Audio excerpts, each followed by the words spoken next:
Is a former AEW star set to make a return? And a big AEW announcement is set for tonight's episode of Dynamite. But first, Tony Khan has confirmed plans for a new championship belt. At the joint AEW New Japan Forbidden Door show on June 26th, the first ever AEW All-Atlantic champion was crowned when the United Kingdom's PAC overcame the challenge of USA's Clark Connors, the Dutchman Malachi Black, and the Bulgarian Miro in four-way action. Since then, we have seen two announcements regarding defenses of the new belt, both taking place outside of All Elite Wrestling. The first, which went down last week, would see PAC take on New Japan's Shota Umino at a Rev Pro event in Sheffield, England, with him now set to put his belt on the line on the 22nd of July against LJ Cleary at an over-the-top wrestling show in Dublin, Ireland. With that said, AEW President Tony Khan would speak with Robbie Fox of the My Mom's Basement show, where he confirmed plans for there to be more defenses around the world, and he would note, "We have a great All-Atlantic champion in PAC, and the way he's defending the title now is going to be a little different than the way some of our other champions have. PAC is defending the title around the world. He's a fighting champion.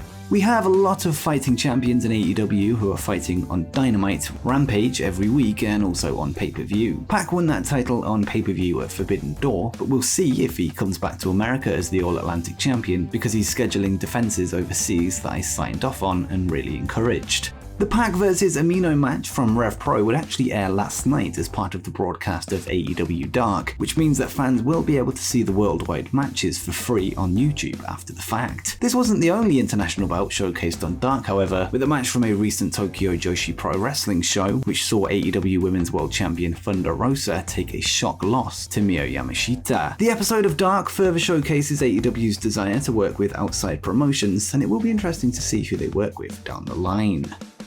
Next up, have some WWE Championship titles been scrapped. In May 2022, the WWE Women's Tag Team Championship would be vacated following a backstage fallout between WWE management and then champions Sasha Banks and Naomi. The two have been absent from television ever since. Following the vacating of the belts, WWE would announce that the titles would be up for grabs in a tournament to crown the new champions, but 2 months later, this has yet to happen. In an update provided by Fightful Select this week, talent have yet to hear about when or if the tournament will happen, with the title's future currently up in the air. And Fightful would note, talent that we've spoken to said they've received no word on when or if the tag team title tournament will actually happen. Even beyond that, they claim that they've heard no discussion regarding the tag team titles whatsoever since that announcement. Since the belt's inception in December 2018, they have very much been an afterthought on WWE television, often being used as a prop during feuds for the singles titles on Raw and SmackDown. With Vince McMahon being known for his lack of interest in tag team wrestling, it's possible that we may have seen the end of the women's tag belts, something that he is likely seen as a mere inconvenience from the jump. But do you think WWE should bring back the women's tag team championships? Let me know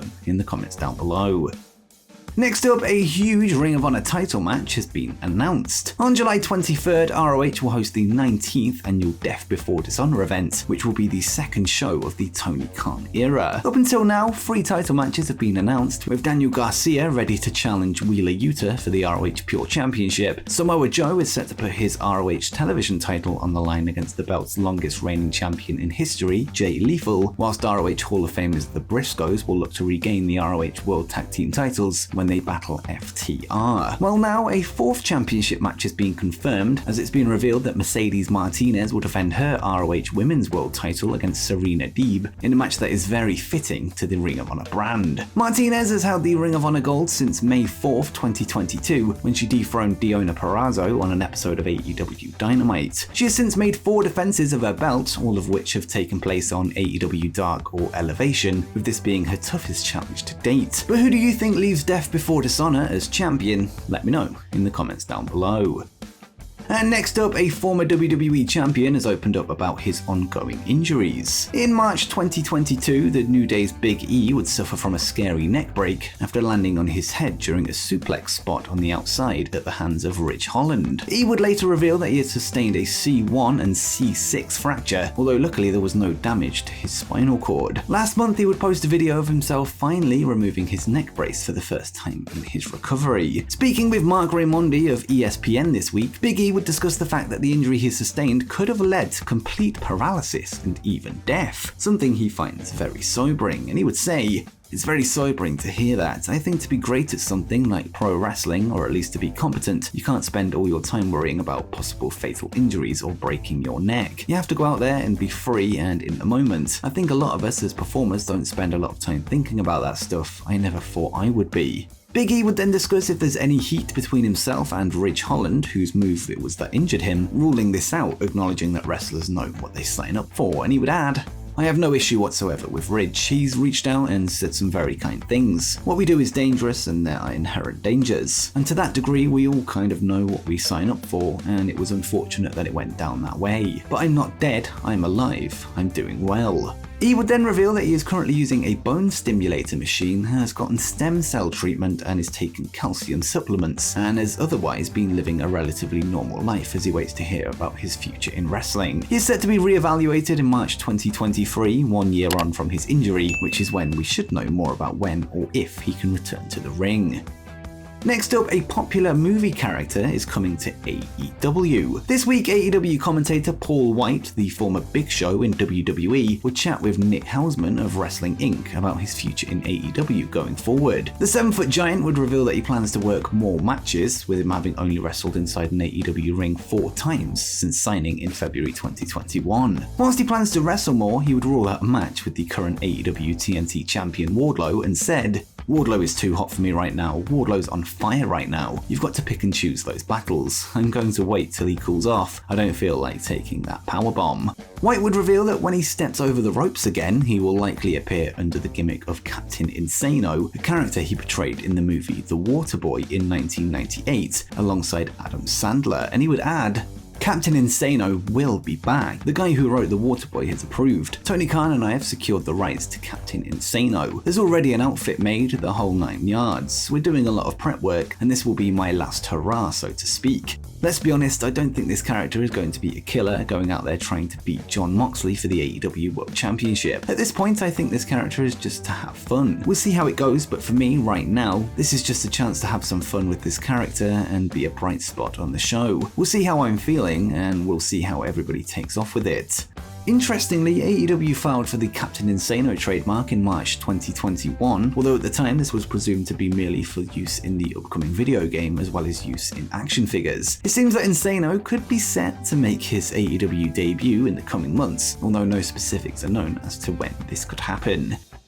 Next up is a former AEW star set to make a return. In May 2022, the All Elite contract of Marko Stunt would expire, with the company having no plans for him going forward. During a recent interview with NBC Sports Boston, Stunt would discuss his departure from AEW, where he confirmed recent reports that communication from higher-ups in the company had dried up towards the end of his deal. Marko would discuss the breakdown of his relationship with AEW president Tony Khan, revealing that at one point he was close with his boss before eventually being ghosted, and Stunt would say, "I never really had any communication at the end, so I didn't know if I was getting let go or renewed or anything. I sent out an email and didn't get a response. I texted him and didn't get a response." It was actually head of talent relations Christopher Daniels that broke the news that his deal would not be picked up. In the interview, Stunt would reveal communications that he had with Tony Khan since his exit, with him being told that a return could be on the cards under the right circumstances, and Marko would add, "I was like, hey man, I just want to thank you for all the opportunities, because it was a fantastic opportunity. I lived my dreams, so I wanted to thank him for that, and he did text me back and was like, hey man, thank you for everything. Sorry we couldn't get a spot for you moving forward."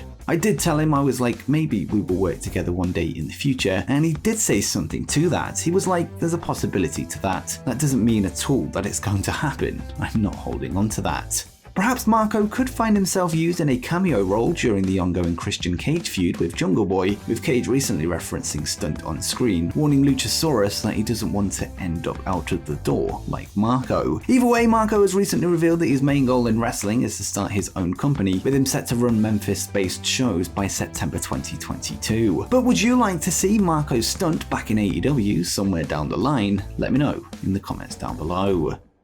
And finally, a big AEW announcement is set for tonight's episode of Dynamite. During the latest edition of the AEW Control Center on YouTube, it was revealed by host Tony Schiavone that there will be an announcement regarding All Elite Wrestling's next pay-per-view tonight, leading to fans speculating what the news could be. And Tony would say, And fans, get ready for the big announcement of the next AEW pay-per-view event. That announcement and how you can get tickets will be unveiled on AEW Dynamite on Fyter Fest. We know that AEW's next big event will be All Out, a show that is typically held in Chicago, Illinois. However, it has been speculated that the event could be moved to a brand new location, with Toronto, Canada being a prime candidate. There has been speculation that the announcement could also involve the return of AEW World Champion CM Punk, who is currently out with a lower leg injury, with perhaps a world title unification match with interim champion Jon Moxley potentially set to main event the show, were he fit and ready to go. Whatever the case may be, we will soon find out, with Dynamite just hours away. My prediction is that the announcement will involve a new location, hopefully in the UK, however it's most likely Canada at this point. It may be a bit too soon for an announcement regarding CM Punk, however let's hope he's back in time for the show, with Punk versus Moxley being a long-awaited matchup by AEW fans. And before you go, make sure you check out the Moxley era, Jon Moxley's reign as AEW champion.